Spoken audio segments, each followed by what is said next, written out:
Kamote de leche. Bago ba sa pandinig mo? Ay eto, gagawa tayo. Napakadaling dessert na hindi ka mauumay. Let's get it on. Meron tayo ditong 500 grams ng kamote na ating i-steam.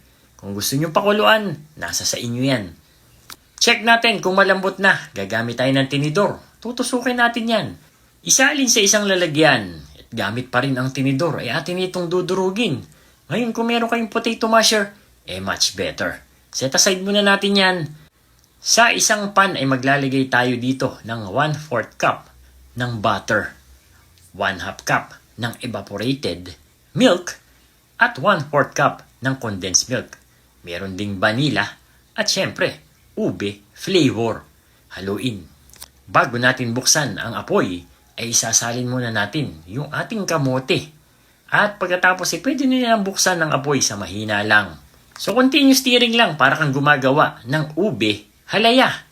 Pag hindi na dumidikit sa spatula, pwede na nating isalin sa ating lalagyan at papatagi natin ito para makinis ang kanyang pinaka-base.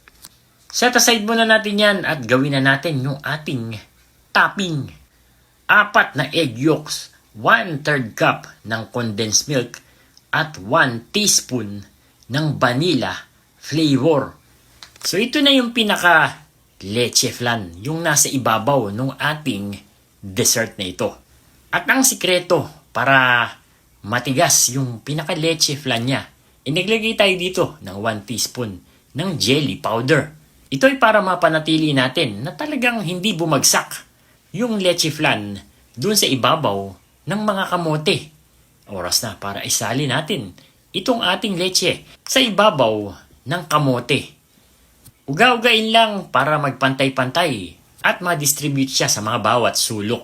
At syempre, pag leche flan, kailangan merong caramelized sugar sa ibabaw.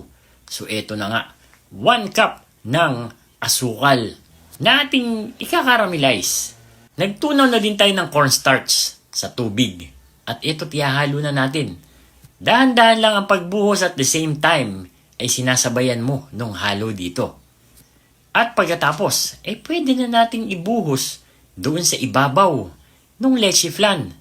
So nakita nyo naman yung ginagawa ko para hindi siya direktang bumubuhos doon sa leche flan. Dahil nga mainit pa ito at ayaw nating mabutas yung ating leche flan sa ibabaw. Pagkatapos lagay natin sa refrigerator, mga 5 oras at pwede na yan.